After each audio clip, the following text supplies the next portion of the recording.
Welcome to Vedanta classes. आज हम पढ़ने वाले हैं न्यूलैंड्स लॉ ऑफ ऑक्टेव्स के बारे में। जो इंग्लिश साइंटिस्ट जॉन न्यूलैंड थे, उन्होंने क्या किया था कि एलिमेंट के एटॉमिक मास और उसकी प्रॉपर्टी दोनों को कोरिलेट किया और एक डिफरेंट वे में उनको स्टडी किया। तो आइए जानते हैं उन्होंने कौन सा वे अपनाया था एलिमेंट्स को स्टडी करने के लिए। तो 1866 में उन्होंने क्या किया, जो भी एलिमेंट उन्होंने उस टाइम डिस्कवर हुए थे उन सब एलिमेंट का उसको एटॉमिक मास के अनुसार इंक्रीजिंग ऑर्डर में अरेंज किया। तो अरेंज करते समय उन्होंने जो सबसे लाइट एलिमेंट होता है वो हाइड्रोजन है, उसको सबसे पहले रखा और उसके बाद इंक्रीज ऑर्डर में उन्होंने सब एलिमेंट्स को अरेंज किया। तो स्टार्टिंग जो हुई तो हाइड्रोजन से हुई और जो एंडिंग हुई थी वो थोरियम से हुई थी। तो उनको जब इस सब एलिमेंट का उन्होंने स्टडी किया तो उनको ये समझ में आया कि जो 8 नंबर का एलिमेंट होता है इंक्रीजिंग ऑर्डर में उसकी और जो फर्स्ट नंबर का एलिमेंट होता है उसकी एलिमेंट की प्रॉपर्टी सेम होती है। तो आइए एक एग्जांपल देखते हैं।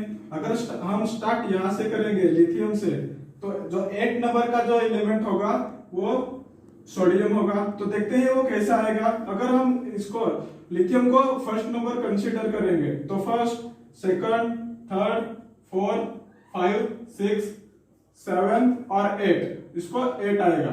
तो उन्होंने क्या कहा था कि जो 8 नंबर का जो एलिमेंट है मतलब सोडियम और फर्स्ट नंबर का जो एलिमेंट है मतलब लिथियम, उन दोनों एलिमेंट का प्रॉपर्टी सेम होगा। वैसे अगर हम दूसरा एग्जांपल देखें, यहाँ बेरिलियम है, उसको हम फर्स्ट कंसीडर करेंगे तो फर्स्ट, 2, 3, 4, 5, 6, 7 और 8, तो मैग्नीशियम और बेरिलियम की दोनों की एलिमेंट की प्रॉपर्टी सेम होगी। वैसे हम अगर इधर देखें तो क्लोरीन और फ्लोरीन, इन दोनों का भी वैसा ही है।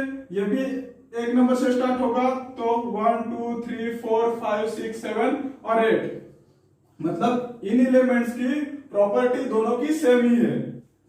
सो न्यूलैंड के अकॉर्डिंग क्या था, जो फर्स्ट वाला हमारा जो एलिमेंट है और 8 वाला एलिमेंट है उन दोनों की एलिमेंट की प्रॉपर्टी सेम है। तो उनको ये आइडिया आया कहां से, तो उन्होंने क्या किया कि जो हमारे एलिमेंट की सिमिलरिटी है उन्होंने क्या किया कि जो म्यूजिकल नोट्स है उनको उनसे कंपेयर किया। तो आइए देखते हैं वो म्यूजिकल नोट्स क्या है। तो म्यूजिकल नोट्स क्या है, सा, रे, ग, म, प, ध, नी, इसको हम सप्तक बोलते हैं। अगर ये सप्तक क्या होता है, इसको हम म्यूजिक अपना ये इंडियन नोट्स है, म्यूजिकल नोट्स है, और ये वेस्टर्न नोट्स है, जैसे कि डो, रे, मी, फा, सोल, ला, टी। तो इन्होंने कंपेयर किया इस सिमिलरिटी को म्यूजिकल नोट से। तो उन्होंने उनको क्या पता चला कि सा, रे, ग, म, प, ध, नी एक सप्तक कंप्लीट होने के बाद फिर से सा आ जाता है तो उसकी फ्रीक्वेंसी इस पहले वाले सा से डबल होती है। मतलब उनको यह समझ में आया कि एक सप्तक मतलब 7 और ऑक्टेव का मतलब 8 होता है। तो 7 सप्तक कंप्लीट होने के बाद फिर से एक सा आता है, उसकी फ्रीक्वेंसी इस ज्यादा होती है, मतलब दोनों की कैरेक्टरिस्टिक्स सेम है। वैसे ही उन्होंने कंपेयर किया अपने इस एलिमेंट से कि जो फर्स्ट वाला होता है उसकी प्रॉपर्टी और 8 वाला होता है उसकी प्रॉपर्टी सिमिलरिटी है। न्यूलैंड्स लॉ काफी हद तक सही था पर उसके कुछ लिमिटेशंस भी थे। तो आइए देखते हैं। First limitations, it was only applicable up to calcium, मतलब कैल्शियम तक ही एप्लीकेबल है, उसके बाद एप्लीकेबल क्यों नहीं है यह भी हम जानेंगे। जो इंक्रीजिंग ऑर्डर जो हाइड्रोजन से लेके कैल्शियम तक जो इंक्रीजिंग ऑर्डर थी वो अभी भी फॉलो किए जा रहे हैं, लेकिन उसके बाद फॉलो क्यों नहीं हुई है, क्योंकि यहाँ पे जो टाइटेनियम और क्रोमियम है, तो क्रोमियम टाइटेनियम से पहले आता है क्योंकि उसका जो ये है एटॉमिक मास है वो 22 है और क्रोमियम का 24 है।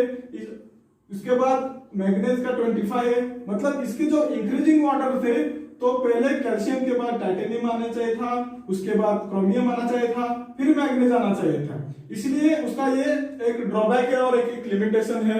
आइए तो अब हम दूसरा लिमिटेशन देखते हैं। दूसरा लिमिटेशन क्या है, Newlands made 7 into 8 that is 56 boxes, मतलब उन्होंने 56 बॉक्स बनाए जिसमें कि वो एलिमेंट फिल किए गए। तो एक उनका 56 के बाद जो डिस्कवर होंगे उसके लिए प्लेस ही नहीं रखा उन्होंने, तो फिर ये भी एक उनका ड्रॉबैक और लिमिटेशन है। तो आइए उसके बाद का जो थर्ड नंबर वाला जो लिमिटेशन वो देखते हैं।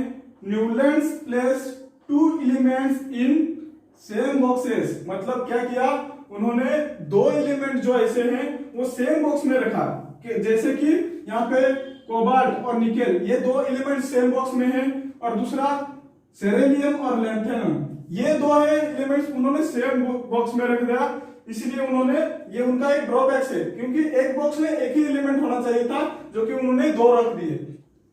तो आइए देखते हैं फोर्थ वाला लिमिटेशन क्या है। ही placed element with different property under same note in Octave. मतलब क्या है, उन्होंने डिफरेंट प्रॉपर्टी वाले एलिमेंट को सेम नोट में रखा, जैसे कि कोबाल्ट और निकेल जो कि मेटल है, और हेलियम हैलोजन फैमिली वाले जो फ्लोरीन क्लोरीन ब्रोमीन जो हैलोजन फैमिली वाले हैं उनको नोट सामने रखा गया।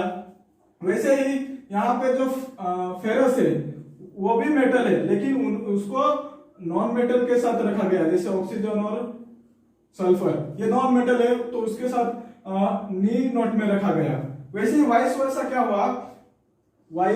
क्या हुआ कि यहाँ पे जो कोबाल्ट और निकेल है वो मेटल है, और यहाँ पे फेरस है वो मेटल है, तो इन दोनों को एक ग्रुप में रखना था, तो उनको डिफरेंट नोट्स में रखा गया, मतलब सा और नी में रखा गया।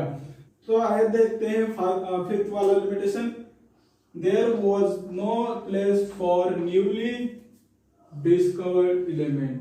जो न्यूलैंड ने जो ऑक्टेव बनाया था उनमें सिर्फ 56 एलिमेंट को रखने की जगह थी, और जो बाकी के डिस्कवर होने वाले थे कि वो अभी जो डिस्कवर है 118 एलिमेंट्स, उसको इस टेबल में रखने के लिए जगह ही नहीं रखी, वो उनका लिमिटेशन था। तो आइए देखते हैं 6 limitation. Newly discovered elements did not fit in this law. मतलब क्या है इसका कि ऑक्टेव बनने के बाद जो नए एलिमेंट डिस्कवर हुए वो इस ऑक्टेव में फिट नहीं होते थे, तो वो इनका एक लिमिटेशन था। तो आज हमने न्यूटन्स लॉ ऑफ ऑक्टेव के बारे में पढ़ा, उसके लिमिटेशंस के बारे में पढ़ा।